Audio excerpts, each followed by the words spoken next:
Cześć wszystkim. Witam Was na moim kanale po bardzo długiej nieobecności. Jak widzicie, znajdujemy się w moim nowym warsztacie, a za mną stoi pomalowana karoseria mojego Volvo Amazona. Jestem bardzo zadowolony, ponieważ po prawie 3 latach oczekiwania i zmianach lakierników projekt może ruszyć dalej, a karoseria jest gotowa do składania. Niestety, przez to, że lakierowanie trwało tak długo, ponownie muszę pokryć całe podwozie podkładem epoksydowym, a następnie dopiero zabezpieczyć je specjalną warstwą, która będzie odporna na wszystkie uszkodzenia mechaniczne oraz dodatkowo będzie wytłumiała. Jak widzicie też, samochód jest zabezpieczony folią, ponieważ za chwilę rozpoczynamy właśnie proces malowania.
Mamy już następny dzień.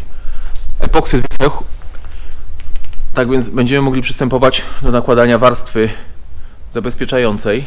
Niestety podczas malowania zauważyłem, że brakuje mi tutaj z tyłu jednego elementu. Zobaczcie, czego tutaj nie ma, a co tutaj jest i co trzymam w ręce.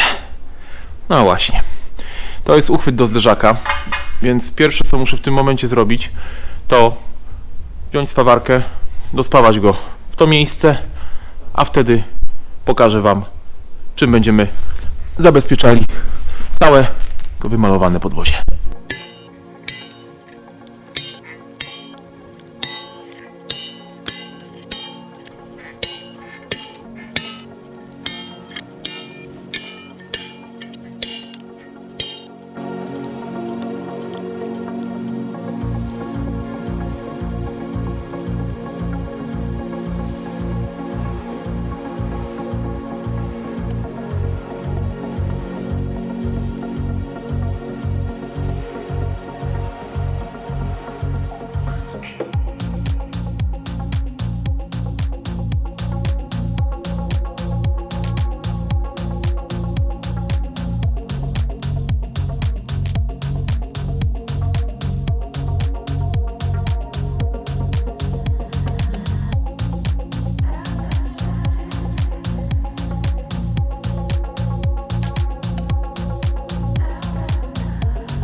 Nareszcie jesteśmy gotowi do nałożenia warstwy zabezpieczającej podwozie.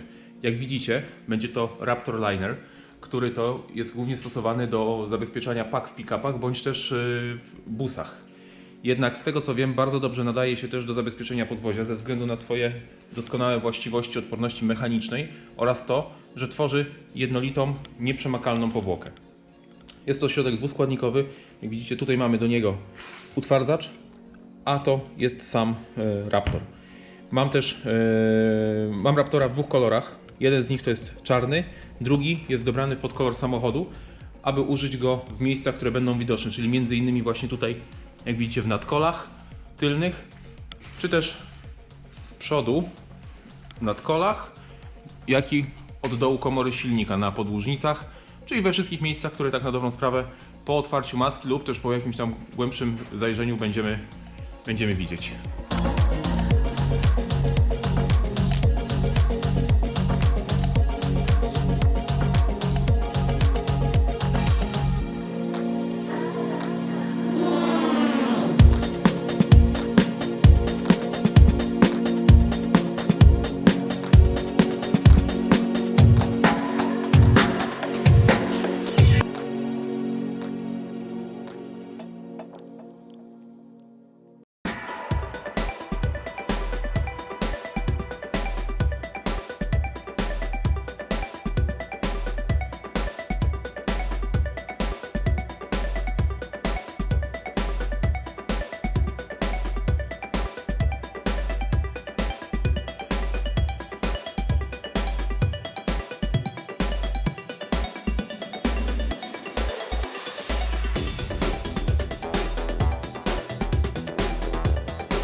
Wczoraj, późnym wieczorem, udało mi się skończyć nakładanie Raptora.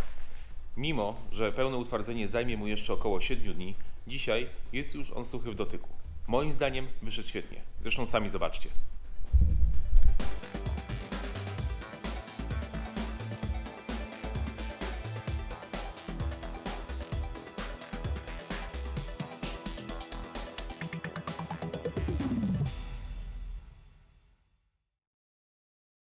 To by było na tyle, jeśli chodzi o ten odcinek.